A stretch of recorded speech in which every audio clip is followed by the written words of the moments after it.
At 6:47 a.m., on an ordinary weekday morning, the Bay Area wakes up to a sound no one alive has ever heard before. Not thunder, not an explosion, but a deep, rolling roar, as if the ground itself is tearing open. In this scenario, the Hayward Fault, long considered the most dangerous fault in the United States, finally ruptures. Not what the earthquake scientists expected, but with one far worse. What follows is a magnitude 8.2 earthquake, the largest to ever strike a major American urban region in modern history. This is not a prediction. This is not a warning. This is a scientific simulation built from decades of USGS research, fault modeling, and historical precedent, showing what could happen if the Hayward Fault fails at its maximum potential. And the results are sobering. The fault everyone knew was dangerous. The Hayward Fault runs directly beneath the eastern side of San Francisco Bay, through Fremont, Hayward, Oakland, Berkeley, and Richmond. More than 7 million people live within its impact zone. Unlike the San Andreas Fault, which cuts through rural stretches of California, the Hayward Fault passes straight through dense cities, schools, hospitals, highways, and neighborhoods. It last ruptured on October 21st, 1868, producing a magnitude 6.8 earthquake that devastated the region. At the time, it was called the Great San Francisco Earthquake. That was before 1906. Since then, the fault has been largely silent. But silence, in geology, does not mean safety. It means pressure, a fault locked for over a century. The Pacific Plate and the North American Plate slide past each other at roughly 1.5 inches per year. Along the Hayward Fault, that movement has been mostly locked. For more than 150 years, the plates had tried to move, but couldn't. That energy didn't disappear. It accumulated. USGS studies estimate the fault has stored over 4 feet of unreleased motion, locked beneath the East Bay. Scientists call this elastic strain energy. The public calls it something else. A ticking time bomb, the scenario scientists fear most.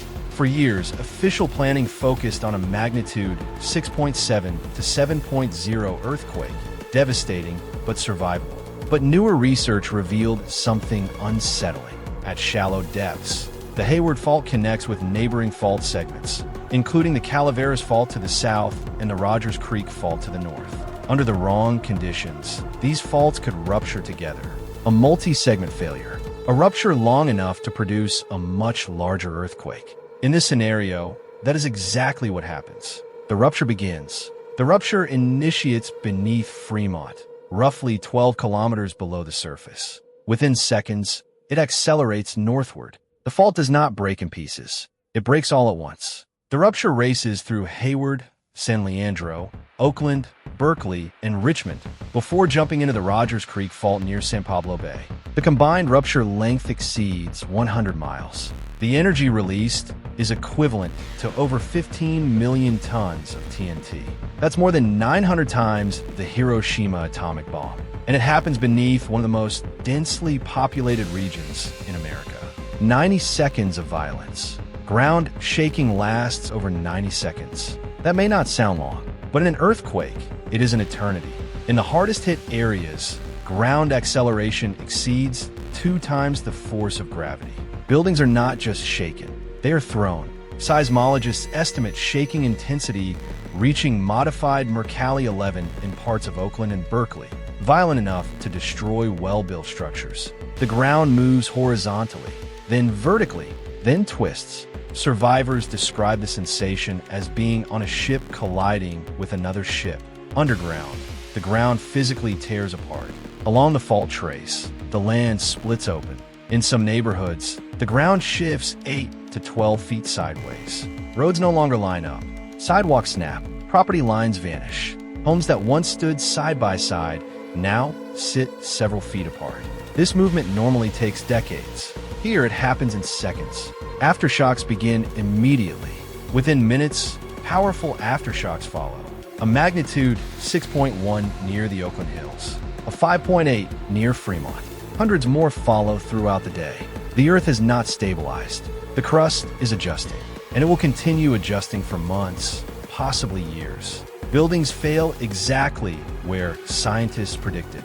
Unreinforced masonry buildings, many over a century old, collapse across downtown Oakland and Berkeley. Soft-story apartment buildings with weak ground floors designed for parking, pancake inward.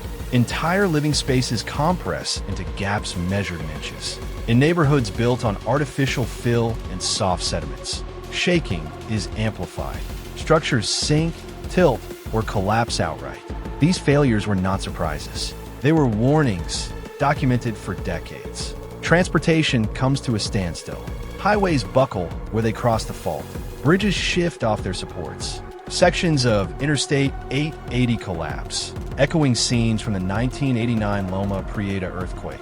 The Bay Bridge, engineered to survive major earthquakes, suffers damage to its approaches, forcing closure. Oakland International Airport shuts down after runway ruptures. No planes in, no planes out. The transportation network, serving millions, is severed in minutes. Beneath the bay, the BART tube. Deep beneath San Francisco Bay lies the Transbay Tube, a 3.6-mile tunnel carrying nearly half of BART's daily riders. It was retrofitted to survive strong earthquakes, but this scenario exceeds its design limits. Power fails. Trains stop between stations. Emergency lighting flickers.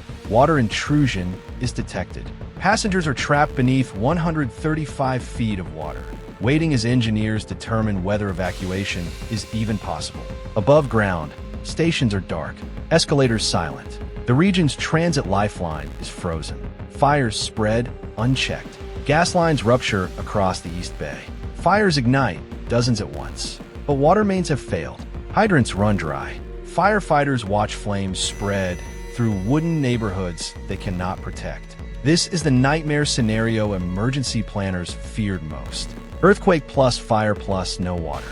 The power and communication blackout. More than 2 million customers lose electricity within minutes. Cell towers fail as backup power drains. Emergency lines overload instantly. People cannot reach loved ones. Information collapses. The Bay Area goes dark, physically and digitally. Emergency response overwhelmed. Emergency operations centers activate within minutes. But the scale of destruction exceeds all planning models. Thousands of calls flood dispatch centers designed for dozens. First responders face impossible decisions. Who to save? Who must wait? Who cannot be reached at all? National Guard units mobilize. Helicopters launch, navigating smoke, debris, and unstable landing zones. Entire neighborhoods remain inaccessible. Hospitals struggle to function. Hospitals near the fault suffer structural damage. Patients are evacuated down stairwells during aftershocks. Critical care is relocated when transportation allows. Medical systems strain under mass casualties. This is not just a disaster. It is a humanitarian crisis. Landslides and secondary failures. In the Oakland Hills, saturated slopes give way. Homes slide downhill. Some remain intact. Others disintegrate as they move. The ground itself is still shifting. Survivors watch neighborhoods collapse long after the main shaking ends. The scientific debate begins. As rescue operations continue, scientists analyze the data. Seismic activity in other regions, Southern California, Oregon, the Imperial Valley, raises urgent questions. Did this event redistribute stress across the entire Western Fault system? Could it advance the timing of future earthquakes? The science is complex. The implications are terrifying. Stress transfer, the bigger risk. When a major fault ruptures, it doesn't release stress evenly. It transfers stress to nearby faults. In this scenario, that includes the Calaveras Fault, the Green Valley Fault, and most concerning, the San Andreas Fault. The southern San Andreas has not ruptured since 1857. It is widely considered overdue.